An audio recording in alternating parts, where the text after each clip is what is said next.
आज मैं आपके साथ शामी कबाब बनाने की बड़ी ही ज़बरदस्त सी रेसिपी शेयर कर रही हूँ। बहुत ही मज़ेदार से रेशेदार शामी कबाब बनाएंगे।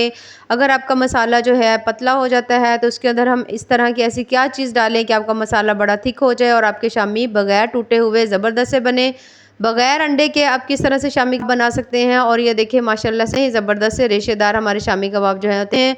चलें जी अपनी मज़ेदार रेसिपी को शुरू करते हैं। बिस्मिल्लाहिर्रहमानिर्रहीम। उम्मीद है आप सब ठीक होंगे। सबसे पहले मैंने लिया है 1 किलो गोश्त। मैंने बकरी उसको अच्छी तरह से धोकर हमने इसके अंदर कुकर में डाल दिया है। उसके बाद जितना हमारे पास गोश्त था 1 किलो, उससे तकरीबन हमने थोड़ी सी कम दाल डाली है। आप एक जैसी भी डाल सकते हैं। अगर आप चाहते हैं कि बहुत मज़ेदार रेशेदार बने तो थोड़ी सी दाल की मिकदार आप कम कर लें। उसके साथ ही हमने डाल दी 4 से 5 सब्ज़ मिर्चें हैं। उसके साथ हमने देगी मिर्च डाल दी है। 2 चम्मच हमने इसके अंदर लहसुन जो होता है साबित वो डाल दिया है। उसके साथ स्पाइसेस डाल लेंगे। स्पाइसेस आप अपनी मर्ज़ी से कम या ज़्यादा भी कर सकते हो। तमाम चीज़ें मैंने 1-1 चम्मच डाल दी हैं। उसके बाद ये है हमारे पास कुछ कुछ मसाले हैं। उस सबको हमने इसी तरह से ग्राइंड करना है। अगर आप फ्राई इनको थोड़ा-सा तवे के ऊपर भूनना चाहें तो भून लें, वरना आप इन सबको अच्छी तरह से ग्राइंड करें और इसका बारीक सा पेस्ट बना लें और इसको हम इसके अंदर शामिल कर लेंगे इस तरह से। इन सबको मैंने ग्राइंड कर लिया था। ग्राइंड करने के बाद अब हमने इनको इसमें अंदर शामिल कर लेना है।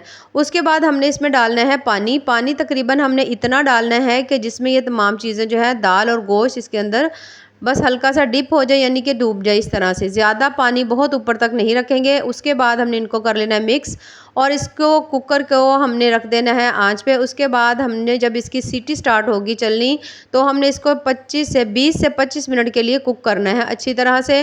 पहले कोशिश करें आग अपनी तेज़ रखें। उसके बाद जैसे ही सीटी चलना शुरू हो आप अपनी आग को हल्का कर लें और बहुत ज़बरदस्त तरीके से ये जो है 20 से 25 मिनट के अंदर बहुत अच्छी तरह से गल जाता है। ये देखिए 20 से 25 मिनट रखने के बाद तमाम चीज़ें बहुत अच्छी तरह से गल चुकी हैं। पानी भी बहुत अच्छी तरह से खुश्क हो चुका है। इसीलिए मैंने आपसे कहा कि आप उसके बाद आँच अगर हल्की रखेंगे तो एक तो ये इसका मसला नहीं होगा नीचे लगने का, दूसरा बहुत अच्छी तरह तमाम चीज़ें गल जाएंगी। दाल भी बहुत अच्छी तरह गल चुकी है, गोश्त भी बहुत अच्छी तरह गल चुका है। इन तमाम चीज़ों को आप कुंडी में मैश कर लें, इस तरह से मैश कर लें जैसे दिल करे। उसके बाद इसको थिक करने के लिए हमने ब्रेड क्रम्स डाले हैं। थोड़ा सा इसके अंदर मैंने 1 अंडा डाला है, ये ऑप्शनल है, वैसे डालेंगे तो असल शामी इसी से ही बनते हैं। और 1 चम्मच मैंने इसके अंदर तिक्का मसाला डालकर उसके अंदर धनिया डाला है और इसकी हमने बहुत अच्छी सी मिक्सिंग करके इसकी हमने टिक्कियाँ बनाने ली हैं। ये देखें इस तरह से बहुत अच्छी से अब टिक्कियाँ बन जाए उसके बाद हमने ऑयल बहुत थोड़ा लेना है। बाज़ दफ़ा आप देखते हैं कि शामी जो है वो आपके काले हो जाते हैं, तो अगर आप इस तरीके से बनाते हैं तो आपके शामी काले नहीं होंगे। अच्छी तरह से इसको अंडे के अंदर डिप करेंगे। तेल जो है वो आपने बहुत ज़्यादा नहीं डालना, तेल है या घी है ज़्यादा नहीं डालना, बिल्कुल 2 से 3 चम्मच डालें और उसके अंदर ही पहले जो आप 4 से 5 आप शामी फ्राई करना चाहते हैं वो कर लें। अच्छी तरह से अंडे के अंदर डिप करते जाएंगे और उसके बाद हमने इनको करते जाना है बहुत अच्छी तरह से फ्राई। मीडियम सी आंच हो, बहुत ज़्यादा तेज़ ना हो, ताकि दोनों तरफ से बहुत अच्छा सा जब कलर आ जाए तो आप समझें कि आपके शामी जो हैं वो पक चुके हैं।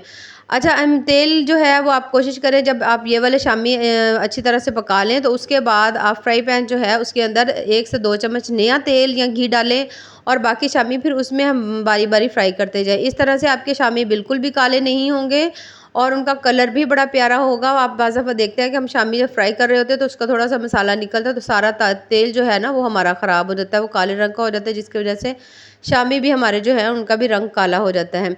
अच्छा अगर आपने इसको अंडे के बगैर बनाना है तो आपने अपने हाथ के ऊपर हल्का सा घी या कुकिंग ऑयल लगाना है।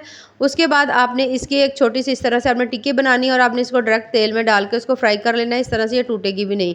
और ये देखिए जनाब माशाल्लाह से कितना ही मज़ेदार ज़बरदस्त सा हमारी शामी कबाब जो है वो तैयार हुआ है। इतनी ज़बरदस्त इतनी टेस्टफुल रेसिपी है।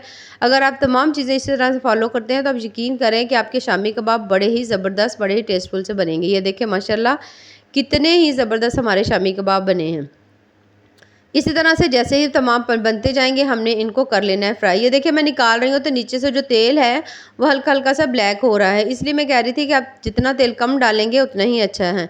अच्छा ये देखिए माशाल्लाह से जनाब हमारे तमाम शामी कबाब जो हैं वो तैयार हो चुके हैं और आप देख रहे हैं कि कलर सभी का सेम है, क्योंकि हमने इनको बहुत हल्के से ऑयल में इनको बहुत अच्छी तरह से फ्राई किया था। बहुत बहुत ज़्यादा ज़बरदस्त बड़ी ही टेस्टफुल सी रेसिपी है।